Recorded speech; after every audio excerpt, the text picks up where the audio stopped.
할렐루야. 오늘 가정에서 또 일터에서 각처에서 오늘 온라인으로 예배드리고 이 성전에서 예배드리는 모든 분들에게 하나님의 평강이 함께 하시기를 주님의 이름으로 축복합니다. 우리 옆에 분에게 인사합시다. 만나서 반갑습니다. 자, 우리 한 번 더 할까요? 당신을 보니 행복해집니다. 한 어린 소년이 있었습니다. 몸집이 왜소하고 건강도 약했습니다. 건강이 약하다 보니까 체력이 안 되는 거예요.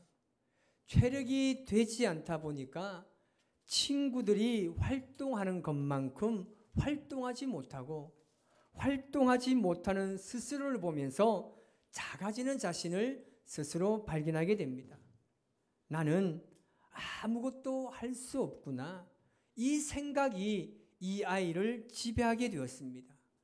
그리고 주변에서도 이 아이를 가볍게 여기고 무시하기 시작합니다. 넌 안 돼. 너는 아무것도 할 수 없어. 이 아이에게는 이 말이 굉장한 상처로 자리 잡게 된 것입니다. 그래서 이 아이는 늘 혼자서 지내게 됩니다. 이 아이가 혼자 지내면서 뭘 했느냐 하면 사각틀 안에 그림을 그리기 시작했습니다. 왜냐하면 이 아이가 그림을 그리는 동안에는 그 누구도 자신을 향해서 넌 안 돼. 넌 아무것도 할 수 없어야고 말하지 않기 때문입니다. 유일하게 할 수 있었던 것이 바로 그림을 그리는 것이다 보니까 이 아이의 마음속에 어떤 마음이 자리 잡게 되었느냐 하면 나는 커서 만화 작가가 되어야 되겠다라는 생각을 가지게 된 것입니다. 이 아이는 그 이후로 열심히 그림을 그리기 시작했습니다. 그런데 쉽지 않은 거예요. 자라온 환경이 넌 안 돼. 너는 아무것도 할 수 없다라는 생각이 너무 뿌리 박혀 있었기 때문입니다. 그래서 이 아이는 작은 실수에도 엄청 큰 상처를 받게 됩니다. 만화를 그려서 연재하고 또 연재하지만 계속 떨어지는 거예요. 그래서 이 아이는 나는 뭘 해도 안 되는구나. 내가 할 수 있는 것이 이것 하나뿐인데 이마저도 나는 할 수 없는 존재라고 생각하면서 정말 신은 나에게 무엇을 준 것일까? 도대체 신은 나에게 허락한 것이 과연 무엇일까? 그런 생각을 가지고 자신이 유일하게 할 수 있는 만화를 그리는 것을 포기하려는 순간이 찾아왔습니다. 이제 그만두자. 이제 아무것도 하지 말자. 이제 다 포기하자. 이런 생각으로 모든 것을 내려놓으려는 순간 성인이 된 그 상처받은 소년이 아니 나의 이런 상처는 어디서부터 찾아온 것일까? 그 생각을 하게 된 거예요. 그러면서 어른이 된 자신의 모습에서 어린 시절 자신의 모습을 보게 된 것입니다. 그래서 이 상처받은 어른이 된 소년이 사각 프레임 안에 마지막 그림을 그리기 시작합니다. 어릴 적 자신의 모습에서 자신을 떠나지 아니하고 계속해서 응원해 주는 누군가를 그려주고 싶었던 거예요. 자기 곁을 떠나지 않았던 그 친구를 그려주고 싶었던 마음에 그 아이는 마지막 그림을 그려나갑니다. 그가 그린 그림이 바로 고양이 로봇입니다. 이 고양이 로봇이 이 아이에게 이야기합니다. 아무것도 없다고 생각하지 마. 아무것도 할 수 없다고 생각하지 마. 내 안에는 아무도 알지 못하는 너만의 보석이 분명히 들어있을 테니까 라고 이야기합니다.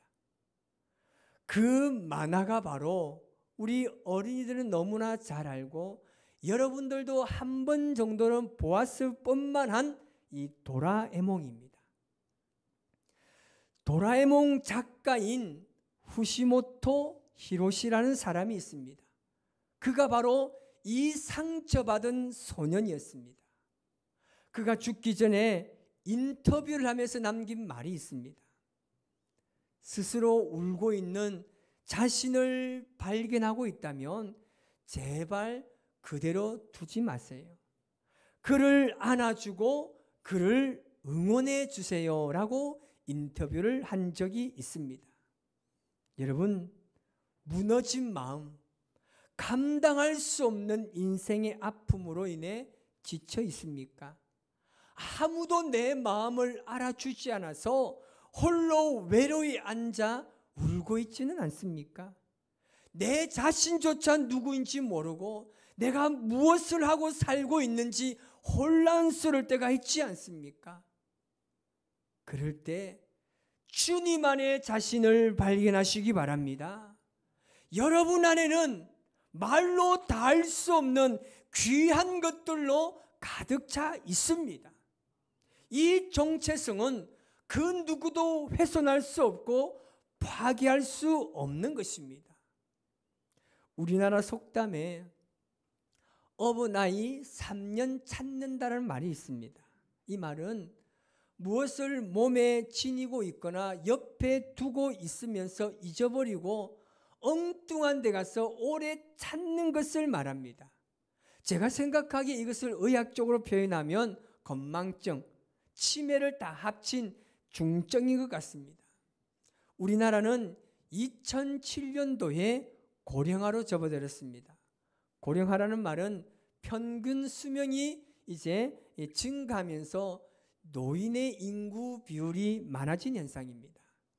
2018년도에는 우리나라가 고령화 사회로 접어들었습니다. 고령화 사회는 65세 이상의 사람이 전체 인구의 14% 이상 되었을 때를 말하는 것입니다. 여러분, 나이가 드신 어르신들의 가장 큰 고민과 걱정이 무엇이겠습니까? 건강이지 않습니까? 그 중에 노인성 치매에 참 많은 걱정들을 하십니다. 여러분, 치매의 특징은 무엇입니까? 기억 상실입니다. 분별력이 없어진다는 거죠. 그러므로 자신의 정체성을 잃어버리게 되는 겁니다. 과거의 일을 기억하지 못하는 것을 넘어서 옳고 그른 일, 내가 해야 할 일과 해서는 안 될 일을 분별하지 못하는 것입니다. 아무리 과학이 발달하고 의학이 발달했다고 하지만 정말 치매는 쉽게 고쳐지지 않는 질병 중에 하나입니다. 인생의 마지막 순간까지 건강한 육체와 건강한 정신으로 산다는 것은 어쩌면 인생의 가장 큰 복인지 모릅니다. 지금까지 쌓아온 소중한 기억들과 인간관계를 마지막 순간에 잃어버리게 되면 얼마나 안타깝겠습니까? 그런데 육체적인 치매보다 더 무서운 치매가 있습니다. 무엇이겠습니까? 영적인 치매입니다. 하나님께서 나를 구원해 주시기 위해서 예수님을 보내셨다는 사실을 잊어버리게 되는 겁니다. 하나님께서 나를 얼마나 사랑하시는지, 지금까지 내 삶을 얼마나 아름답고 복되게 인도하셨는지를 다 잊어버립니다. 뿐만 아니라 은혜를 감사하지 못하고 깨닫지 못하는 사람들 역시 영적인 치매에 걸린 사람들입니다. 오늘 말씀을 통해서 우리가 이 영적인 치매에 걸리지 않도록 하나님께서 어떤 분이신지, 우리는 하나님께 어떤 존재인지에 대해서 하나님께서 말씀하시는데, 오늘 귀한 말씀을 통해서 나의 나된 모습을 잊지 않기 위해서 우리가 어떻게 살아야 하는지 은혜를 나누고자 합니다. 그 첫 번째는 하나님은 우리에게 어떤 하나님이신가라는 겁니다. 오늘 본문 3절을 우리 같이 한번 읽어보겠습니다. 대저 나는 여호와 내 하나님이요 이스라엘의 거룩한 이요 내 구원자임이라. 내가 애굽을 너의 속량물로 구스와 스바를 너를 대신하여 주었노라. 아멘. 하나님께서는 우리를 창조하신 구원자가 되신다고 말씀하시면서 그분의 존재에 대해서 이스라엘 백성들에게 그리고 우리에게 각인시켜주고 있습니다. 그를 하나님께서는 애굽을 우리의 속량물로 구스와 스바를 대신해서 주었다고 말씀하십니다. 그 당시에 경제, 문화, 산업 가장 강대국을 대신해서 줄 정도로 이스라엘 백성들을 귀하게 여기셨다는 말씀입니다.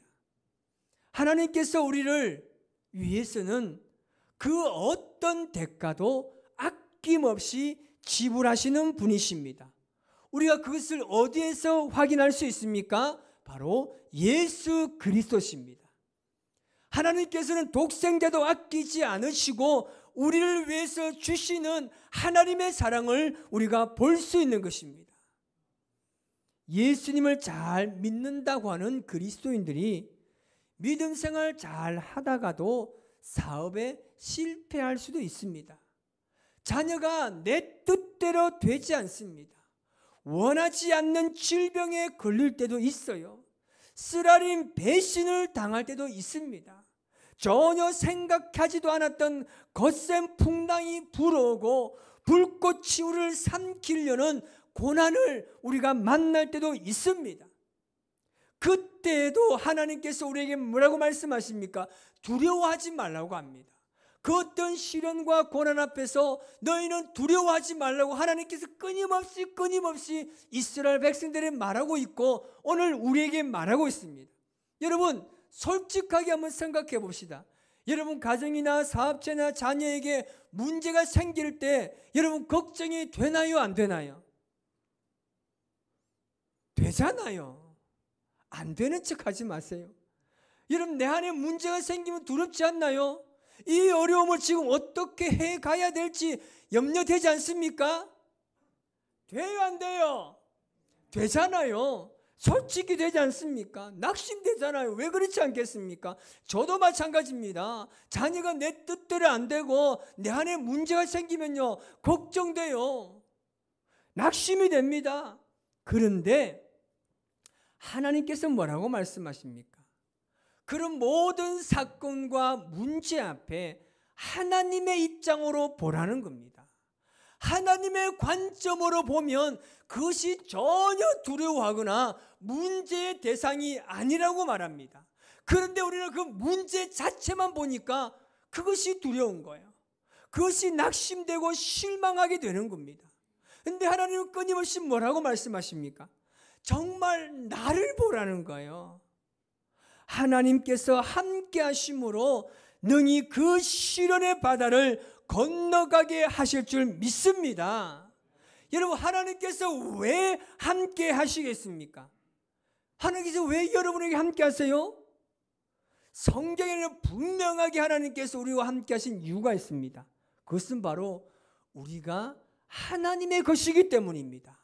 1절 말씀을 같이 한번 보겠습니다. 시작. 야곱아 너를 창조하신 여호와께서 지금 말씀하시느니라. 이스라엘아 너를 지으신 이가 말씀하시느니라. 너는 두려워하지 말라. 내가 너를 구속하였고 내가 너를 지명하여 불렀나니 너는 내 것이라. 아멘.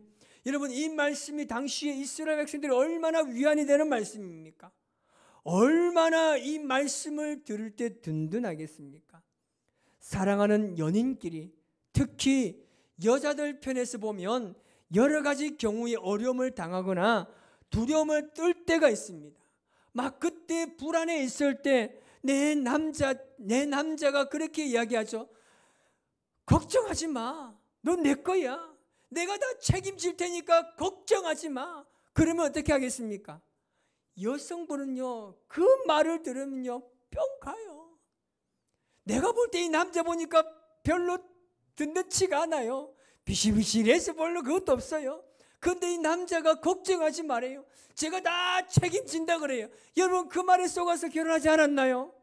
우리가 그렇게 할 때 마음이 든든하잖아요. 얼마나 좋습니까? 여러분 옆에 있는 분이 누군가가 걱정하지 마세요. 당신이 힘들 때 내가 평생토록 당신을 지켜줄게요. 여러분 그 말을 들으면 어떻겠습니까?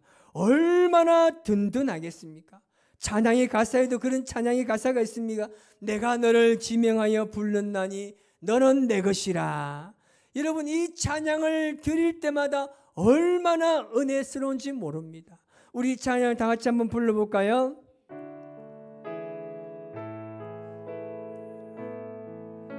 내 하나님이니 모든 환난 가운데 너를 지키는 자라. 두려워하지 말라. 내가 널 도와주리니 놀라지 말라. 내 손 잡아주리라. 내가 너를 지명하여 불렀나니 너는 내 것이라. 내 것이라. 너의 하나님이라. 내가 너를 보배롭고 존귀하게 여기노라. 너를 사랑하는 내가 너를 지명하여 불렀나니 내가 너를 지명하여 불렀나니 너는 내 것이라.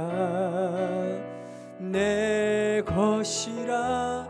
너의 하나님이라. 내가 너를 보배롭고 존귀하게 여기노라. 늘 사랑하는 내 여호와라. 할렐루야. 우리는 사나 죽으나 주님의 것입니다. 우리는 하나님의 것이기 때문에 하나님께서 우리를 보호하시고 인도하시고 책임져 주시겠다고 말씀하시는 것입니다. 여러분 이것이 믿어지십니까? 하나님께서 함께 하신다는 사실을 믿으면 두려움의 노예가 되지 않습니다. 사람은 어려운 때보다 평안하고 성공했을 때 무너지는 사람이 더 많습니다. 이것은 나쁜 환경이나 일이 안 풀리는 것이 문제가 아니라 하나님께서 나와 함께 하신다는 것이 믿어지지 않는 것이 문제라는 겁니다. 그래서 우리는 하나님은 너에게 어떤 분이신지를 깨달아야 하는 겁니다. 하나님께서는 우리의 인생의 문제를 그냥 내버려 두지 않습니다. 우리가 물 가운데 지나갈 때도 그 물이 우리를 침몰시키려고 할지라도, 우리가 불 가운데 지나갈지라도 하나님께서는 우리와 함께 걸어가시는 분이시니를 믿으시기를 바랍니다. 그 하나님은 일평생 저와 여러분과 함께 하실 줄 믿습니다. 두 번째는, 그러면 우리는 하나님께 어떤 존재인가라는 겁니다. 우리 4절 말씀을 같이 한번 읽어보겠습니다. 내가 내 눈에 보배롭고 존귀하며 내가 너를 사랑하였은즉 내가 내 대신 사람들을 내어주며 내 백성들이 내 생명을 대신하리니. 아멘. 하나님께서 우리의 존재를 뭐라고 말씀하십니까? 보배롭고 존귀하다, 사랑하는 존재라고 하십니다. 왜 우리를 하나님께서 이렇게 보시고 말씀하십니까? 하나님께서 우리를 하나님의 형상으로 창조하셨기 때문입니다. 여러분, 저와 여러분들은 하나님의 작품입니다. 그것도 그냥 작품이 아니라 하나밖에 없는 걸작품인 거예요. 우리 옆에 분에게 인사합시다. 당신은 하나님의 걸작품입니다. 당신은 하나님의 걸작품입니다. 믿으십니까? 그렇게 늘 서로를 고백하시기 바랍니다. 여러분은 하나님의 형상을 가진 사람들입니다. 여러분, 제가 오늘 여기 10만 원짜리 수표를 준 다음에 싫어할 사람 누가 있겠습니까? 다 좋아서 받지 않겠습니까? 이것을 막 꼬깃꼬깃 던져가지고 그래 준다면 받겠습니까? 받잖아요. 이것을 밟아가지고 이리 차고 저리 차도 여러분 내가 주면 받겠습니까? 안 받겠습니까? 받잖아요. 왜요? 여전히 10만 원짜리 수표의 가치가 있기 때문입니다. 하나님께서 우리를 보실 때 그 가치를 보신 거예요. 세상에서 아무리 천하고 볼품없는 사람이라 할지라도 하나님께서 보시기엔 가장 보배롭고 존귀하다는 겁니다. 공동체 안에 존재감이 없고 자존감이 낮은 우리지만 하나님께서는 귀하게 보십니다. 절대 사람의 평가에 귀를 기울이지 마세요. 우리는 하나님 앞에 보물입니다. 세상 사람들은 우리를 별 볼 일 없는 사람으로 볼지 모르지만 하나님께서는 우리를 보배롭고 존귀한 사람으로 여기십니다. 사실 우리는 생각보다 자기 자신에 대해서 굉장히 인색합니다. 하나님께서 우리에게 말씀하십니다. 내가 보기에는.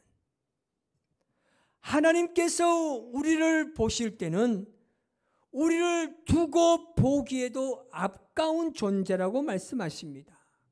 그런데 정작 나는 나를 그렇게 보지 않아요. 여러분, 세상 사람들이 우리 교회를 향해서 별로라고 생각할지 모르지만 하나님을 진심으로 신뢰하고 의지하고 사랑하고 성령에 충만하다면 우리 교회는 그 어떤 공동체보다 하나님께서 보시기에 아름다운 공동체로 세워주실 줄 믿습니다. 이런 교회를 마음껏 주 안에서 자랑하시기 바랍니다. 서로를 마음껏 자랑하시기 바랍니다. 여러분, 담임 목사가 별 볼 일 없어 보여도 많이 자랑하시기 바랍니다. 아멘. 여러분, 어디 가도 우리 교회 장로님을 자랑하세요. 아멘. 우리 장로님들 너무 좋다고, 우리 장로님들처럼 좋은 장로님들 없다고, 우리 권사님들 너무나 아름답고 기도하는 권사님이라고 자랑하시기 바랍니다. 여러분, 서로서로 주 안에 자랑하십시오. 우리 옆에 분에게 한 번 더 인사합시다. 당신은 하나님을 닮았네요. 시작. 어쩌면 여러분은 주님을 닮았네요. 우리 모두는 하나님의 형상을 가진 주님을 닮은 사람입니다. 우리는 하나님께서 창조하신 것 중에 가장 아름다운 존재입니다. 우리가 보통 연인끼리 그렇게 이야기하지 않습니까? 여성분이 오늘 내가 너무 이쁘지 않는 것 같아. 눈썹도 없고 코도 이상하게 눌려졌고 내가 오늘 화장도 안 먹고 막 그런 것 같아. 그러면 남자가 뭐라고 이야기합니까? 예쁘다는 거예요. 내가 보기에 제일 아름다워. 아멘 좀 하세요. 여러분, 그거면 되지 않나요? 그거면 되는 거예요. 하나님께서 우리를 보실 때 내가 볼 때 네가 가장 보배로워, 네가 가장 존귀하고 가장 아름다워. 아멘. 그거면 되는 거예요. 하나 보시기에 좋으면 되는 거예요. 내가 때로는 죄를 지어서 낙심될 때에도, 정말 죄 짓고 내가 하나님의 성전에 가고 싶어도 내가 이 죄 때문에 하나님의 성전에 나가지 못할 때도 괜찮아. 내가 보기에는 그 죄를 깨달은 네가 세상에서 가장 아름다워. 하나님께서 그렇게 말씀하신다면 그것이 가장 존귀한 자임을 믿습니다. 이 사실을 잊지 마시고 여러분 어디에 가든지 간에 주님의 이름으로 당당하게 살아서 예수 그리스도의 그 제자로의 삶을 아름답게 살아가는 저와 여러분의 삶이 되시기를 주님의 이름으로 축원합니다. 기도하겠습니다.